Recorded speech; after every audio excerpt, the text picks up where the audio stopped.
540 horsepower, rated. 594 at peak.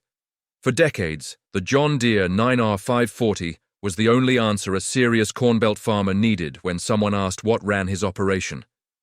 Then a nature green tractor from Marktoberdorf, Bavaria, started showing up in Iowa fields, and the conversation changed.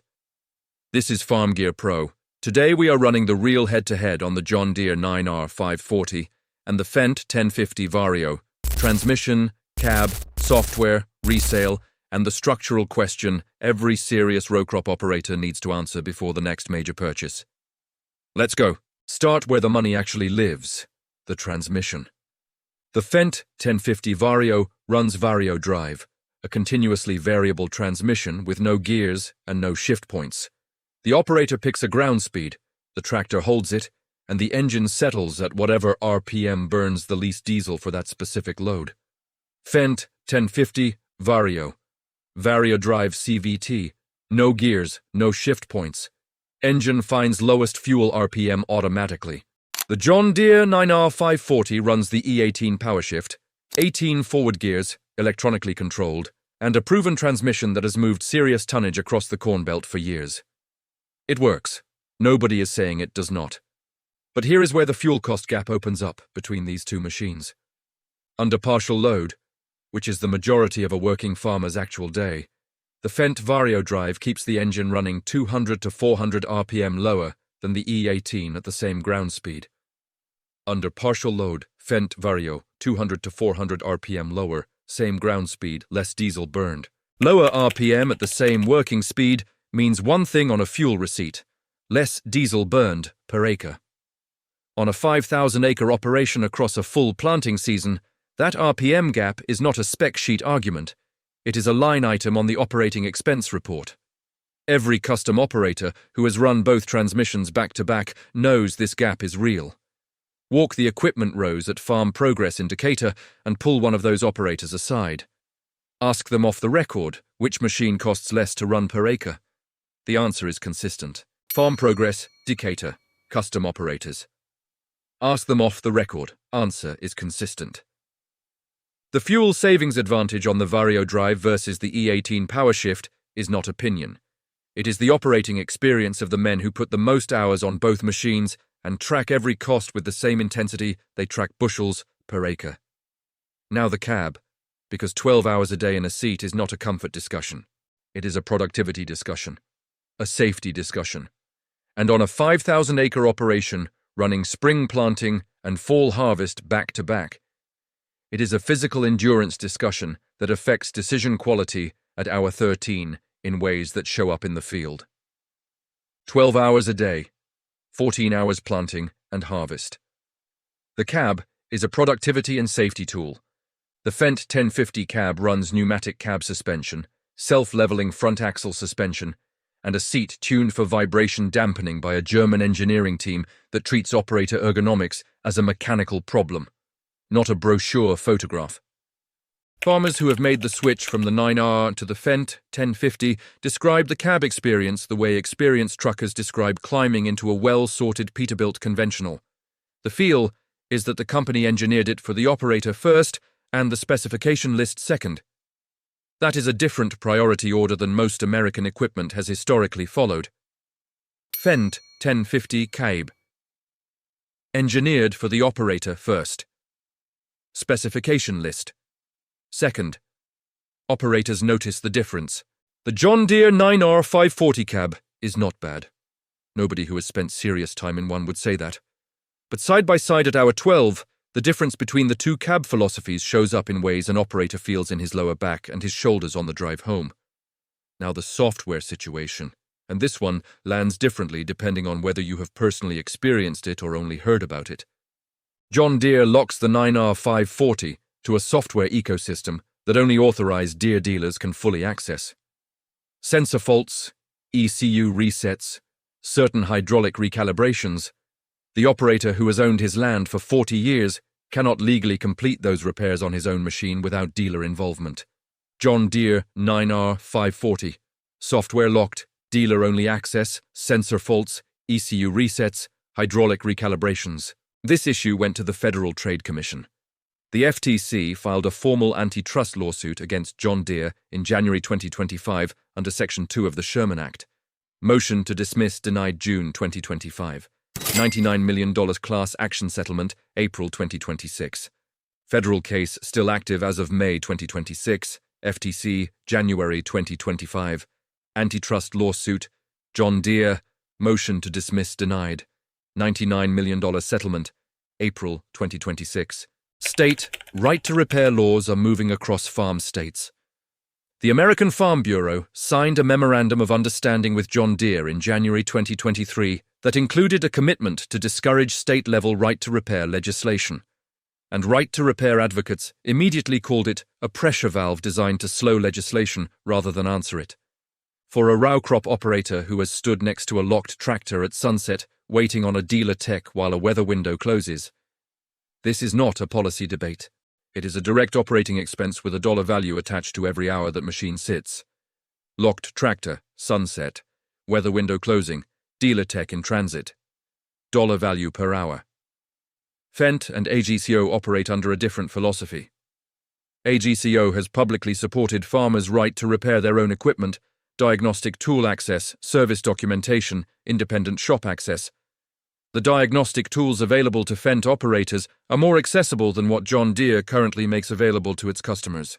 Before we go further, if Farm Gear Pro is giving you the real equipment coverage you have been looking for, hit subscribe right now.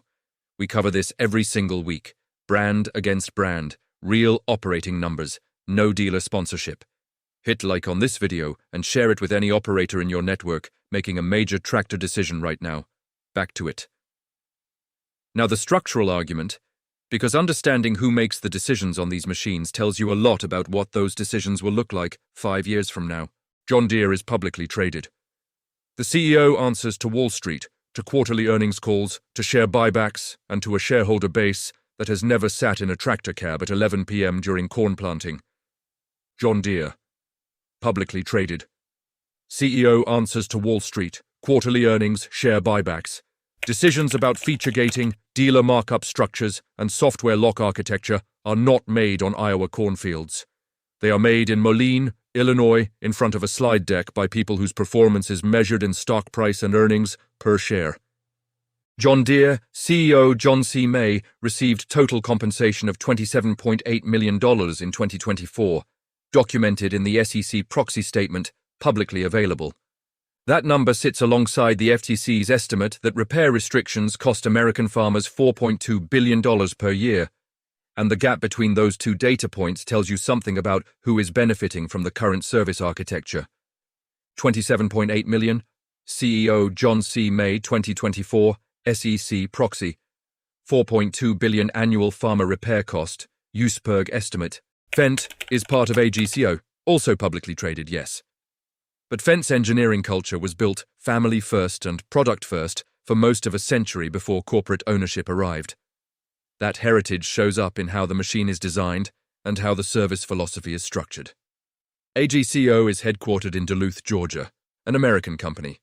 It owns Fendt, Massey Ferguson, Valtra, Heston, and Gleaner. The positioning of Fendt as a foreign alternative misses the ownership structure entirely. The parent company is American, the engineering is Bavarian, and the dealer network serving American farmers is being built on American soil. AGCO. Duluth, Georgia. American company. Fendt, built in Bavaria. Dealer network on American soil. Less feature gating, less software lockout, more machine for the money relative to what the sticker price suggests. These are the product philosophy outcomes that a century of engineering-first culture produces. And they show up in the ownership experience in ways that affect your operating expenses every season. Now the dealer network reality in 2026, honest picture, no spin. The Fendt US dealer network has grown to over 100 locations as of 2025. AGCO has committed real capital to expanding coverage specifically across the upper Midwest and Northern Plains, the core John Deere territory. 5 years ago, finding a Fendt-certified mechanic in Iowa was a phone call that might go nowhere. Today, it is a drive. Fendt U.S. dealers. Over 100 locations. 2025. Upper Midwest and Northern Plains expansion underway. John Deere's national dealer footprint remains significantly larger in most rural counties. For a large operation where machine downtime during planting or harvest carries a hard hourly cost, dealer proximity is a real variable that belongs in your purchase decision alongside transmission specs and cab ergonomics. The Fendt Lodge Customer Experience Center in Jackson, Minnesota, serves as a regional anchor for operator training and service support across the upper Midwest. New Fendt dealer locations have opened across Iowa and the Northern Plains over the past 18 months. The infrastructure investment is real, and it is accelerating. Fendt Lodge, Jackson, Minnesota. Operator training, service support, upper Midwest regional anchor. The gap between Fendt and John Deere dealer density is real, and it should be in your calculation. But the right to repair advantage Fendt carries reduces the operational dependency on dealer proximity that makes John Deere's dealer footprint so critical to its ownership value proposition. Resale value. And this is where the market sends its clearest signal about which machine the industry actually trusts. Used Fendt 1050. Vario tractors are holding resale value strong relative to comparable John Deere 9R units at similar hours. Auction results from Sullivan Auctioneers and Steffi's Group through 2025 and early 2026 reflect this pattern consistently. Used Fendt 1050 Vario. Strong resale value. Sullivan Auctioneers, Steffi's Group, 2025 and 2026. Farmers who track resale, and most serious operators do because resale is a major component of 5-year total cost of ownership, are seeing this differential and factoring it into purchase decisions. A machine that holds 15% more of its value at trade-in time changes the ownership cost math significantly, even when the day-one purchase price is higher. Late-model John Deere 8R and 9R units are accumulating at Ritchie Brothers and Big Iron auction lots across Iowa, Illinois, and Nebraska in 2026. These are not worn-out machines. They are structurally sound units being moved off farms because the ongoing cost of operating them through the authorized dealer network crossed a financial line the equipment itself never justified. Late-model John Deere 8R and 9R, Ritchie Brothers, Big Iron, accumulating. Iowa, Illinois, Nebraska, 2026. The auction lot does not have a brand preference. It reflects decisions already made at kitchen tables across the Corn Belt. And right now, those decisions are putting late-model green iron on the sale row in numbers that did not exist 5 years ago. Now the custom operator signal. Because these are the operators who stress-test equipment harder than anyone and make purchase decisions purely on financial performance.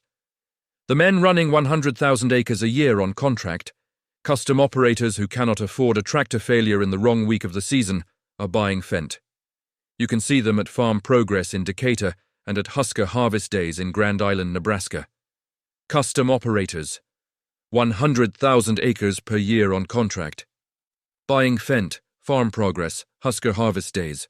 Park 3 rows of Vario Nature Green next to 2 rows of Deere Green at those events and count the machines. That is the headline. And it is a headline the custom harvest community has already written with their purchase orders. Now the bottom line, straight assessment, no brand loyalty, no dealer talk. John Deere is not finished. The 9R 540 is a capable machine. The brand still owns the largest tractor footprint in America, the largest dealer network, and the deepest financing arm. For a large operation in a county with a strong Deere dealer they trust, and parts availability that has served them well, staying with green is a defensible business decision. John Deere, 9R 540, capable machine, largest dealer network, deepest financing arm, defensible choice. But the claim that there is no real alternative at this horsepower and capability level is no longer accurate. That claim died somewhere between the FTC lawsuit, the auction lot inventory build-up, and the custom operators showing up at Farm Progress with Fendt on their trailers. The Fendt 1050 Vario is faster on fuel under real partial load working conditions. It is kinder to the operator across a 14-hour harvest day. It is less hostile to the farmer who actually owns the iron and wants to maintain his own equipment. And it is holding resale value in a way the market has noticed, which means the 5-year total cost of ownership picture looks different from the sticker price comparison alone. Fendt 1050 Vario, faster on fuel, kinder to the operator, less hostile to the owner, stronger Resale.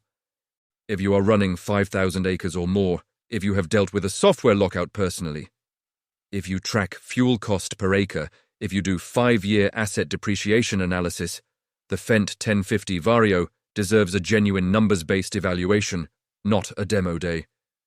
A real evaluation with your accountant and your agronomist at the table.